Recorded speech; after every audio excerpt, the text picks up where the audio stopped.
Assalamualaikum warahmatullahi wabarakatuh. Selamat pagi anak-anak ibu sekalian. Apa kabarnya hari ini? Semoga kita semua berada dalam keadaan sehat walafiat. Amin amin ya rabbal alamin. Baiklah anak-anak ibu, hari ini kita berjumpa lagi dengan ibu akan belajar pendidikan agama Islam dan budi pekerti. Hari ini kita akan membahas tentang makna beriman kepada Rasul-Rasul Allah. Anak-anak ibu semuanya, sebelum pembelajaran kita mulai, marilah kita berdoa terlebih dahulu. Bismillahirrahmanirrahim. Rabbi zidni ilman warzuqni fahman. Amin amin ya rabbal alamin. Sebelum kegiatan pembelajaran kita mulai, ada beberapa tujuan pembelajaran yang harus dipahami dan dicapai oleh anak-anak ibu. Yang pertama yaitu menjelaskan pengertian iman. Anak-anak ibu nanti setelah pembelajaran selesai, anak-anak ibu bisa menjelaskan apa itu iman. Kemudian yang kedua yaitu menjelaskan pengertian Rasul. Dan yang terakhir yaitu menjelaskan makna beriman kepada Rasul-Rasul Allah. Nah, ketiga tujuan pembelajaran ini nantinya harus bisa dipahami oleh anak-anak ibu setelah pembelajaran selesai. Kita masuk pada pembahasan yang pertama, yaitu pengertian iman. Anak-anak ibu sudah tahukah apa itu iman? Menurut bahasa, iman berarti percaya.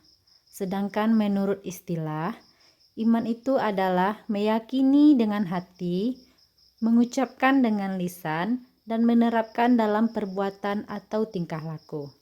Nah, seseorang yang dikatakan beriman, yaitu dia meyakini dengan hatinya, kemudian dia ucapkan dengan lidah atau dengan lisannya, kemudian diterapkan atau diaplikasikan dalam bentuk perbuatan ataupun tingkah laku dalam kehidupan dia sehari-hari. Nah, itu yang dikatakan dengan iman. Kemudian kita lanjut kepada pembahasan yang kedua, yaitu mengenai pengertian Rasul. Nah, anak-anak ibu sekalian, siapa yang tahu apa itu Rasul? Anak-anak ibu, Rasul menurut bahasa itu berarti utusan. Kalau Rasulullah berarti utusan Allah. Sedangkan menurut istilah, Rasul itu adalah manusia pilihan Allah yang menerima wahyu dari Allah melalui malaikat Jibril. Wahyu tersebut digunakan untuk dirinya dan diwajib dia sampaikan kepada umat manusia atau kaumnya. Itu yang dikatakan dengan Rasul. Kemudian tokoh atau pemikir Islam juga mengemukakan pendapatnya tentang apa pengertian Rasul ini. Kita lihat yang pertama yaitu Al-Ghazali. Menurut Al-Ghazali, Rasul itu adalah utusan Allah yang menerima wahyu untuk disampaikan kepada umat manusia dengan membawa kitab-kitabnya, maksudnya kitab Allah, sebagai petunjuk hidup. Kemudian, Rasul itu juga dianggap sebagai pembimbing moral dan spiritual bagi umat manusia. Itu menurut Al-Ghazali. Lalu yang kedua, yaitu menurut Ibnu Taimiyah. Menurut Ibnu Taimiyah, Rasulullah adalah utusan Allah yang diberikan wahyu khusus yang membedakan dengan Nabi. Rasul membawa syariat baru atau kitab baru. Nah, menurut Ibnu Taimiyah ini, Rasul itu berbeda dengan Nabi. Dan Rasul ini diberi wahyu khusus oleh Allah untuk disampaikan kepada umat manusia. Sedangkan yang ketiga yaitu menurut Al-Maturidi. Menurut beliau, Rasul adalah individu yang dipilih oleh Allah untuk menerima wahyu dan menyampaikannya kepada umat manusia.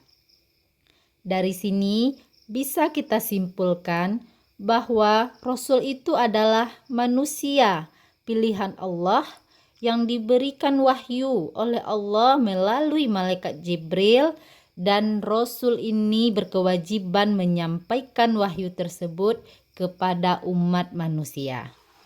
Nah, anak-anak ibu sudah paham dengan apa yang dimaksud dengan Rasul? Mudah-mudahan anak-anak ibu bisa mengerti dan bisa memahaminya. Kita masuk kepada pembahasan yang terakhir, yaitu mengenai makna beriman kepada Rasul-Rasul Allah. Nah, makna beriman kepada Rasul-Rasul Allah ini kita lihat dari ketiga pemikir tokoh Islam yang sudah kita bahas sebelumnya.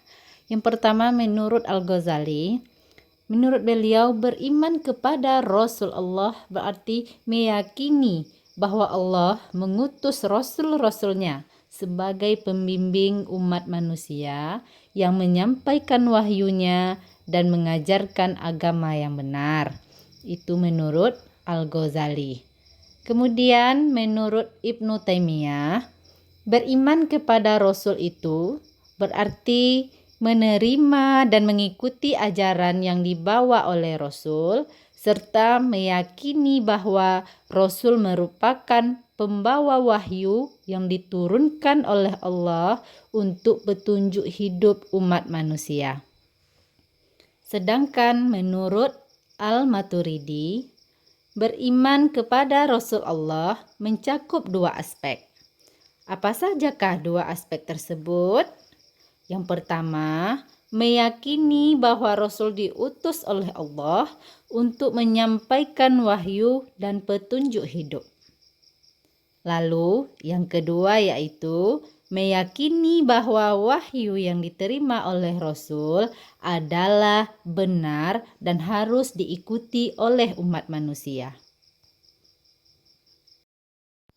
Jadi, beriman kepada Rasul-Rasul Allah ini berarti kita meyakini bahwa Allah telah mengutus Rasul-Rasulnya, dan kita meyakini bahwa ajaran yang dibawa oleh Rasul tersebut adalah benar dan kita jadikan sebagai pegangan dan pedoman hidup untuk bertindak dan bertingkah laku dalam kehidupan kita sehari-hari.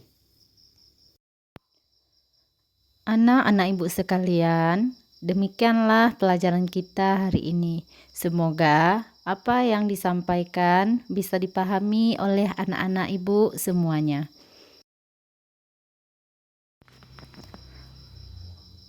Untuk selanjutnya, jawablah pertanyaan berikut.